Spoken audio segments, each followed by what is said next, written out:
Бүгін өте дәмді 4 түрлі самсаның рецептімен бөлісемін. Әр самсаның қамыры әртүрлі жасалады. YouTube каналыма тіркеліп, қоңыраушаны басып, все деп таңдап қойыңыздар. Тауық еті қосылған самсаға кірсеміз. Ең әуелі самсаның қамырын дайындаймыз. Мұздатылған немесе салқын сармайды осылай үккіштен өткізіп, осылай песочка жасаймыз. Және мұздай суға тұз, жұмыртқа және алма уксусын қосып, жақсылап араластырамыз. Бұл сұйық массаны ұн мен сармайдың үстіне құямыз. Жұмсақ қамыр илейміз. Біздің қамырымыз кішкене қолға жабысуы мүмкін. Артық ұн қоспайсыздар. Қамырды пакетке салып, тоңазытқышқа 1 сағаттайғы уақытқа қойып қоямыз. Енді салмасын дайындаймыз. Тауықтың фаршы мен пияздың үстіне тұз, қара бұрыш, кілегей және кішкене ғана сұйық май құйып, жақсылап араластырамыз. Тауық еті мен пиязды мен ет тартқыштан өткізіп алдым. Пиязды қолмен турасаңыздар да болады. Мінекей салмамыз дайын. Тоңазытқыштан қамырымызды шығарып, ұнға жүгері крахмалын араластырып, сеуіп, қамырды жақсылап илейміз. Ұнға жүгері крахмалын араластырмай, құр ұнның өзін сепсеңіздер де болады. Әр самсаның қамырын 25-30 граммнан бөлеміз. Мен 30 граммнан бөлдім. Бөліп алғаннан кейін тоңазытқышқа қоя тұрамыз. Шетінен 3-4-еуден, 2-3-еуден алып, оқтаумен жайып, самсаны түйеміз. Аздап жүгері крахмал араласқан ұн сеуіп, самсаның қамырын жаямыз. Енді оған 1 ас қасық шамасында салманы салып, дәл видеодағыдай етіп түйеміз. Түйіп болғасын пергамент төселген табаға тігісін астына қаратып қоямыз.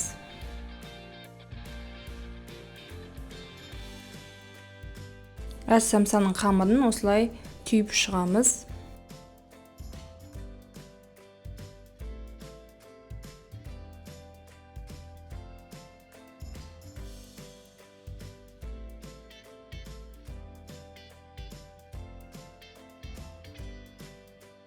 Жұмыртқаның сарысын жағып, 170-180 градус қызып тұрған пеште 30-35 минуттай пісіреміз. Өз пешіңіздің ыңғайына қарай пісіресіз. Егер сіздерде әсел пеш болатын болса, градусын сәл төмендетіп, пештің астыңғы бөлігін қыздырып 10-15 минуттай, содан кейін асты үстімен бірге дайын болғанша пісіресіздер. Самсаның бетіне мен күнжітпен мак септім. Өзіңізге ұнаған дәнек сепсеңіздер болады. Мінекей тауық еті қосылған самсамыз дайын. Бәріңіз жасап көріңіздер. Каналыма тіркеліп қоюды ұмытпаңыздар. Өте дәмді, үгілмелі қатпарлы ұйғыр самсасын дайындаймыз. Бәріңізге жасауға кеңес беремін. Қамырын дайындаймыз. Салқын сармайды ұнға ауната отырып, үккіштен өткізіп алып, араластырып крошка жасаймыз. Оған жұмыртқа, 2 жұмыртқа сарысын, қаймақ, тұз және су қосып, жұмсақ қамыр илейміз.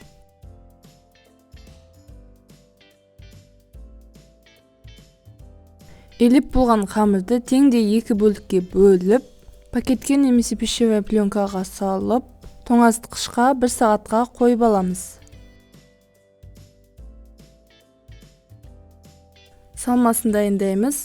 Ұсақ кубик етіп туралған пиязбен сиырдың фаршына тұз, бұрыш, сұйық май қосып, жақсылап араластырамыз. Егер сіздің фаршыңыз майлы болса, сұйық майдың қажеті жоқ. Сұйық майдың орнына құйрық май қоссаңыздар болады.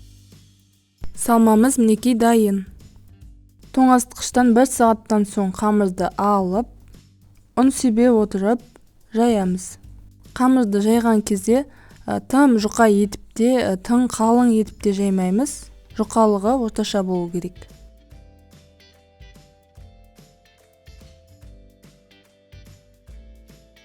Енді бетіне ертілген сармайымызды жағамыз.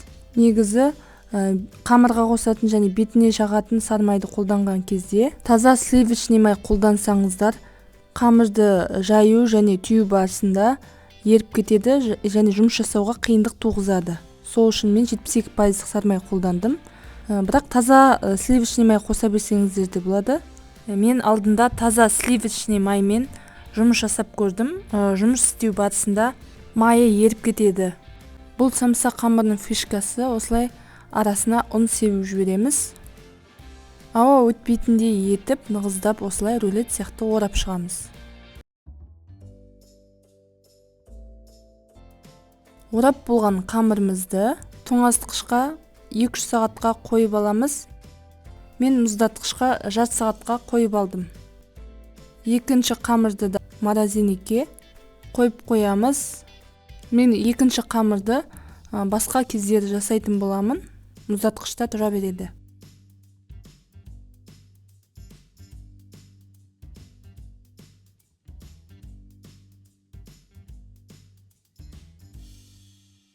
Мұздатқыштан шыққан қамырды шығарып 35 граммнан өлшеп аламыз.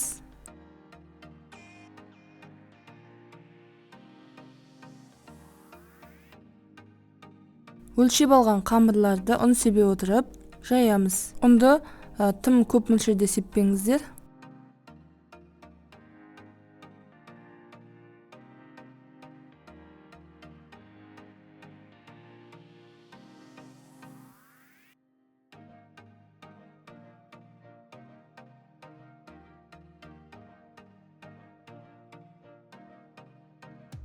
Енді өлшеп алған қамырдың үстіне 30 грамм етіп салмамызды салып шығамыз. Осылай шеттерін жақсылап бекітеміз.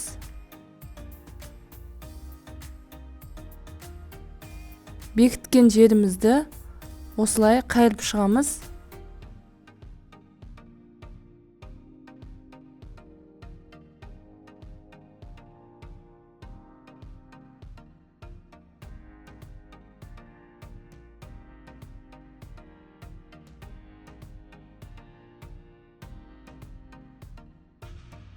Жұмыртқаның сарысын жағып, қызып тұрған пеште 180 градуста 25-30 минуттай пісіреміз. Өз пешіңіздің ыңғайына қарап пісіресіздер. Мінекей біздің үгілмелі қатпарлы ұйғыр самсамыз пісті. Өте дәмді болып шықты. Бәріңізге жасауға кеңес беремін.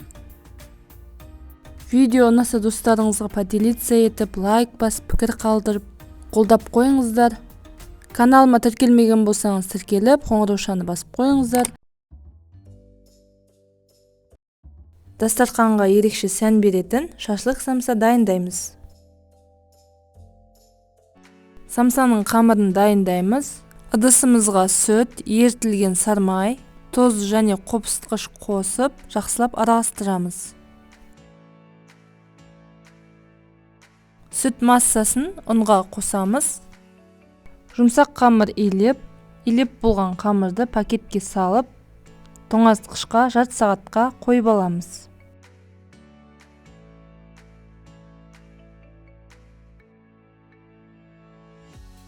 Тоңазытқыштан шыққан қамырды 45-50 граммнан бөліп аламыз. Қамырымызды осылай пакетке салып қоямыз, қатып қалмауы тиіс. 2 орташа пиязды ұсақ көбек етіп турап аламыз. Фаршқа пиязымызды қосамыз. Орташа картопты осылай үккіштен өткізіп аламыз. Блендерге салып сақтап алсаңыздар да болады. Тұз, бұрыш және кориандр қостым. Өзіңізге ұнаған дәмдеуіш қоса берсеңіз болады. Жақсылап араластырамыз. Қамырды сопақша етіп жаямыз. Және осындай формадағы фаршқа таяқшаны тығамыз.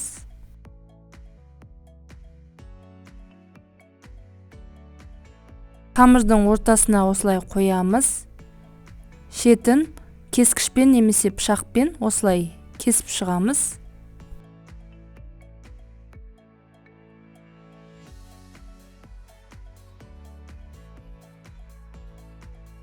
Видеодағыдай етіп өріп шығамыз.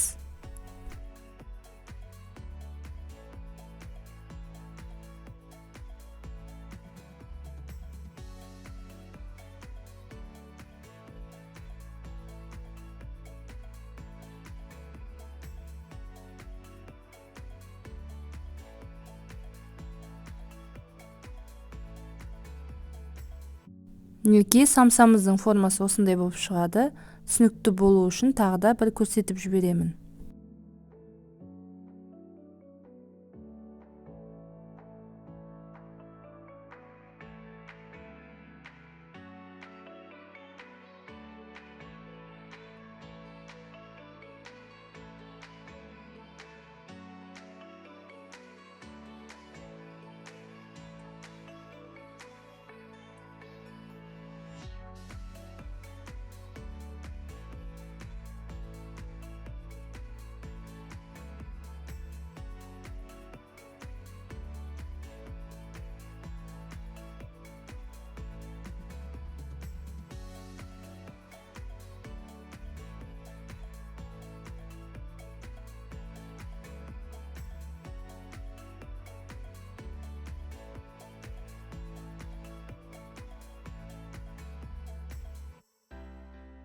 Пергамент төселген табамызға самсаларымызды орналастырып, бетіне жұмыртқаның сарысын жағып шығамыз.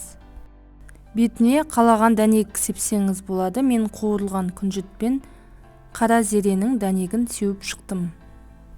Қызып тұрған пеште 180 градуста 30-35 минуттай пісіресіздер. Өз пешіңіздің ыңғайына қарап пісіресіздер.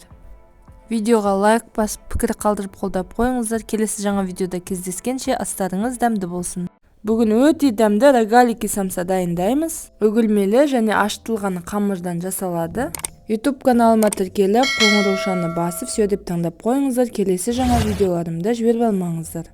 Самсаның қамырына кірсеміз, бөлме температурасындағы сармайды ұнға ұнатта отырып өткіштен өткіземіз. Крошка жасап аламыз.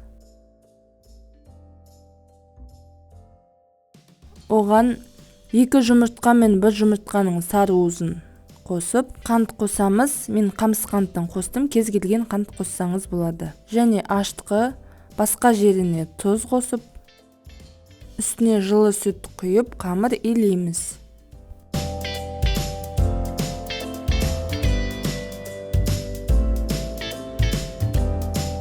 Илеп болған қамырды пакетке салып, тоңазытқышқа 2-3 сағатқа қойып қоямыз. Салмасын дайындаймыз. Ұсақ кубик етіп туралған пияз бен сиырдың фаршына тұз, бұрыш, сұйық май қосып, жақсылап араластырамыз. Егер сіздің фаршыңыз майлы болса, сұйық майдың қажеті жоқ. Сұйық майдың орнына құйрық май қоссаңыздар болады. Салмамыз мінекей дайын. Тоңазытқыштан шыққан қамырды теңдей 3 бөлікке бөлеміз. Қалған 2 бөлігін пакетке сала тұрып, ұн себе отырып, қамырды жаямыз.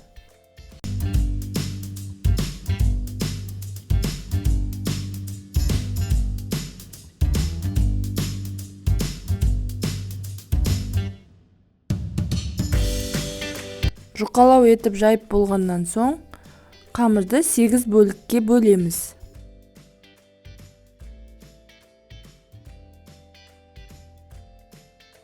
Әр қайсына фарш салып аламыз. Видеодағыдай етіп, рогалики қамыры секілді ораймыз.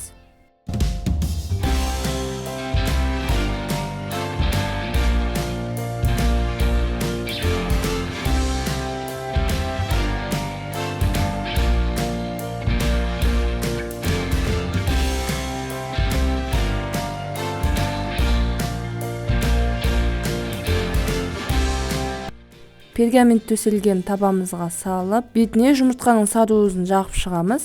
Бетіне жұмыртқаның сары уызын жағып болғаннан соң, көкнәр сеуіп шықтым. Өзіңізге ұнаған дәнек сепсеңіз болады. Қызып тұрған пеште 180 градуста 25-30 минуттай пісіресіздер. Әр пеш әртүрлі болғандықтан өз пешіңіздің ыңғайына қарап пісіресіздер. Мінекей самсамыз дайын, өте дәмді болып шығады. Барлығыңыз жасап көріңіздер. Видео ұнаса достарыңызға поделиться етіп, лайк басып, пікір қалдыруды ұмытпаңыздар. Арнама тіркелмеген болсаңыз тіркеліп, қоңыраушаны басып, все деп таңдап қойыңыздар. Келесі жаңа видеода кездескенше астарыңыз дәмді болсын.